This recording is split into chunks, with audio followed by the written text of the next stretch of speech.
Belarusian President Alexander Lukashenko says he fully supports China's initiative on international security. He's in Beijing for a state visit and has held talks with President Xi Jinping.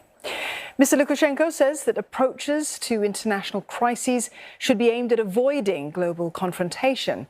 China last week released a 12-point statement on the conflict in Ukraine, calling for the resumption of peace talks and ceasing hostilities. President Xi Jinping is promising stronger ties with Belarus. He hailed his friendship with Mr Lukashenko and wants new initiatives to deepen bilateral relations. The Belarusian leader earlier met Chinese Premier Li Keqiang and declared full, no-holds-barred cooperation with China. У нас нет закрытых тем для сотрудничества. Мы сотрудничаем по всем направлениям. И самое главное, мы никогда не ставили перед собой Китайской Народной Республикой Беларусь задач, чтобы дружить или работать против третьих стран, против кого бы то ни было.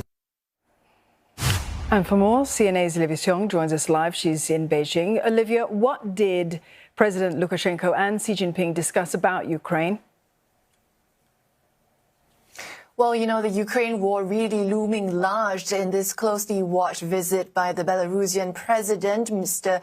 Lukashenko. We know is a close ally of Russian President Vladimir Putin. And we know that Belarus had also backed Moscow's invasion of Ukraine, allowing the country to be used as a launch pad for that military operation. But this also comes as China is facing increasing scrutiny by the international community over its position on the Ukraine war, which has continued to refuse to condemn, and also given its increasingly close relationship with Russia. And so we had seen just a short while ago on Chinese state TV images of this meeting between Chinese President Xi Jinping and his Belarusian counterpart. China really rolling out the red carpet with a welcome ceremony, the meetings, and an official dinner between the two top leaders of these two countries at the Great Hall of the People here in Beijing. Chinese state media saying that both leaders discussed what it called the Ukraine crisis. What's very clear as well is that Mr. Xi is trying to continue to walk this diplomatic tightrope as China continues to maintain that it is a neutral party in this Ukraine war, even as it tries to maintain what it had previously declared as this no-limits partnership with Russia. State media saying that Mr. Xi stressed that China's position on the Ukraine crisis is consistent and clear, and that China had issued a position paper on the political settlement of the Ukraine crisis. Mr. Xi reiterating that the core of China's position is to promote peace talks, and in a veiled swipe at the U.S. also called on relevant countries to stop politicizing and using the world economy as a tool. And as we know, China has been against Western sanctions on Moscow and also has accused the U.S. of fanning the flames of war.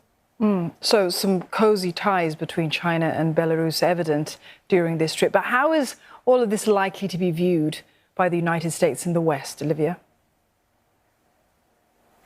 Well, this visit likely to be viewed with some concern, especially as we have seen China and Russia continue to have a troubled relationship with particularly the U.S. and then drawing seemingly even closer to each other, and now with Belarus as well. We see that in Chinese state media's reports of this meeting, Mr. Xi expressing that China highly appreciated Belarus' firm support for what is said were China's legitimate positions on issues concerning Taiwan, Xinjiang, and Hong Kong. And these are issues that China has faced tensions with the U.S. in the last few years. Also, again, a jibe at the U.S. saying that both sides should firmly support each other's core interests and oppose interference in internal affairs by external forces. Now, this also looking to be like this meeting likely to be viewed with some concern by the U.S. as China and Belarus also talking about stepping up bilateral cooperation in various areas, whether in trade or in agriculture, and on various fronts as well. Dawn? Olivia, thank you for that. Olivia Xiong there in Beijing.